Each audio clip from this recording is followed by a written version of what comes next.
Hello दोस्तों, मैं हूं आपका राज दुबे। आज की इस वीडियो में मैं आपको बताऊंगा कि पढ़ाई में तुरंत मन लगाने के लिए कौन से 5 बेस्ट उपाय हैं जो हम अपना सकते हैं, यानी कि पढ़ाई में तुरंत मन लगाने के 5 बेस्ट तरीके। चलिए जानते हैं पहला तरीका है कि पढ़ाई के वक्त अगर आपका मन नहीं लग रहा है तो आप गाने सुनकर पढ़ाई में मन लगा सकते हैं। जी हाँ, अगर आप मैथ कर रहे हैं और सोच रहे हैं कि मुझे पढ़ना है लेकिन थोड़ी सी दिक्कत आ रही है पढ़ने में, तो आप ऐसा कर सकते हैं कि सबसे पहले एक कोई सा भी जो आपको मन में बहुत अच्छा गाना सुनने की इच्छा हो, आप उस गाने को प्ले करिए अपने मोबाइल में और ईयरफोन लगाकर उस गाने को सुनिए। साथ ही जो भी सब्जेक्ट लाइक मैथ अगर आपको करनी है तो आप उसको करते हुए वो गाना सुन सकते हैं। इससे होगा क्या कि जब हम पढ़ाई करने बैठते हैं तो हमारा मन, जो कि उस पढ़ाई को बिल्कुल ही नहीं करना चाहता है, वो उस पढ़ाई से हमें दूर भगाता है और दूर भगाने के लिए वो तरह तरह के उपाय करता है। मतलब कि जैसे ही आप पढ़ना स्टार्ट करते हैं तो कोई सा भी अगर आप मैथ का सवाल कर रहे हैं तो आपका मन दूसरी जगहों पे ज़्यादा जाएगा। मतलब कि आप किसी को बातें करते हुए सुन रहे हैं तो उनकी बातों पर ध्यान जाएगा, और किसी चीज़ की आवाज़ आ रही है तो आप उस आवाज़ की ओर ध्यान अपना ले जाएंगे और वहीं पर आपको नींद आना भी चालू हो जाता है, क्योंकि हमारा मन चाहता है कि किसी तरीके से ये पढ़ाई बंद हो जाए। मतलब हमारा मन जो डिफ़िकल्ट काम होता है और जिसमें हमारा मन नहीं होता है, उस काम से हमें दूर ले जाने की कोशिश करता है, इसलिए वो हमें नींद दिलाता है और हम सोचते हैं कि थोड़ा सो लेते हैं फिर पढ़ लेते हैं। तो इसी चीज़ को अवॉइड करने के लिए सबसे अच्छा तरीका ये है कि आप गाना सुनिए। गाना सुनने से आपका मन जो अभी सोने के लिए कह रहा था या दूसरी चीज़ों में जा रहा था, वो कहीं और नहीं जाएगा। उसे एक अच्छी चीज़ मिल जाएगी कि पढ़ाई करते वक्त ये गाने सुने जा रहे हैं, इसलिए मुझे गाने सुनना है। उस चक्कर में पढ़ाई भी हो जाएगी और आपका मन बेवकूफ़ भी बन जाएगा।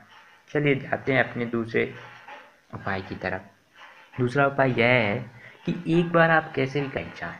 कहने का मतलब ये है कि पढ़ाई करना, खेल खेलना, किसी भी चीज़ में एक धुन की आवश्यकता होती है। जैसे कि आप क्रिकेट खेल रहे हैं तो जब आप अच्छे रन स्कोर करना चालू कर देते हैं, लाइक चौके और छक्के मारना स्टार्ट कर देते हैं, तो फिर आपके अंदर एक अजीब सा कॉन्फिडेंस आ जाता है कि अब अगली बॉल आने दो, अब मैं इस पे छक्का मारूंगा या फिर मैं चौका मारूंगा।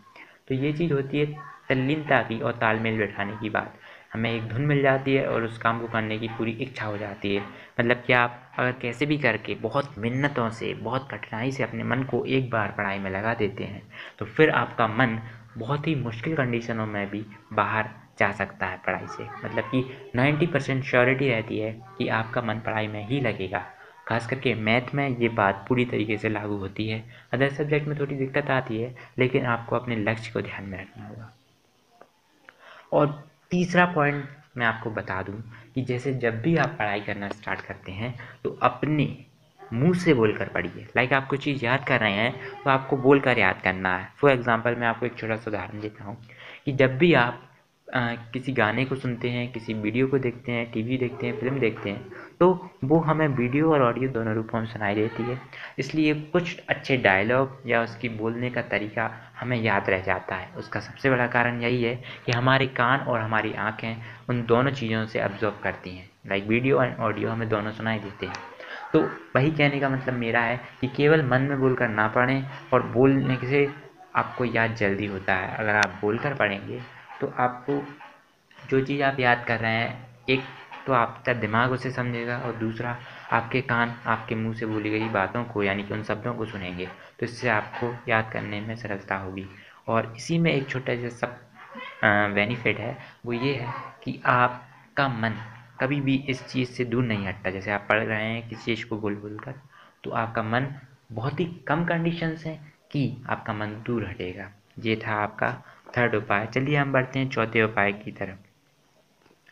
चौथा उपाय, ये उपाय बहुत ही डिफ़िकल्ट है। मैं इसको डिफ़िकल्ट इसलिए बोलूँगा क्योंकि पढ़ना एक ऐसी है जिसमें कोई वजह नहीं है। अगर आप पढ़ते हैं तो आप ये कहेंगे कि हमें आखिर कौन सी वजह है जो हम पढ़ें। लाइक हमें कई और चीज़ें हैं जिनसे हमारा टाइम पास अच्छे से हो रहा है, हमारा दिन कट रहा है, उनमें हमें मज़ा भी आ रहा है। और पढ़ाई जो हम बाद में भी कर सकते हैं, हम उससे क्यों पढ़ें, यही बात है। अगर आप अपने मन में कंपटीशन की भावना पैदा कर लेते हैं कि आपको इतने मार्क्स अचीव करने हैं। कंपटीशन किन्हीं दो लोगों में नहीं होता है, आप खुद से भी कंपटीशन कर सकते हैं। जैसे कि आप अगर अचीव कर लें कि हमें इतने परसेंटेज रीच करना है, तो आपका मन उधर ही जाएगा, मतलब आपको वो चीज़ करनी ही है। और या फिर आप किसी अपने मित्र से या फिर फ्रेंड से, जो भी आपको कंपटीशन दे सकता हो, उससे कंपटीशन रखिए, तो उस कंपटीशन का प्रेशर आपको पढ़ाई में मदद करेगा। कंपटीशन हमेशा याद रखिए कि अपने से ज़्यादा अधिक परसेंटेज वाले बच्चों से नहीं रखना है, क्योंकि वहाँ तक पहुँचने में बहुत ही संघर्ष की ज़रूरत पड़ेगी आपको, और हो सकता है उस बीच में आपका मनोबल टूट जाए, और मनोबल टूटने से आपका मन जितना पढ़ाई में लग रहा था वो भी ना लगे। तो पहले कोशिश करिए आपसे 5% अधिक वाले से कंपटीशन रखने की।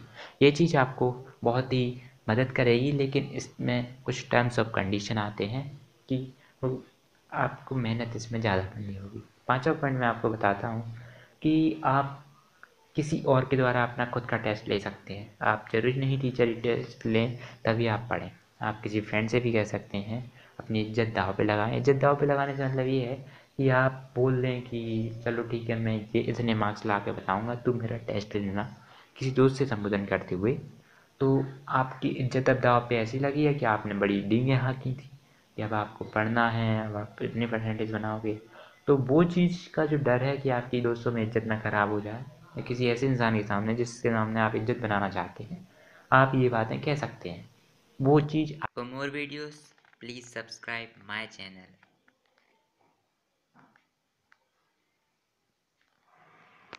और अगर आपको ये वीडियो पसंद आई हो तो प्लीज़ लाइक करें, और आगे भी मेरी कुछ वीडियो हैं उन्हें देखें।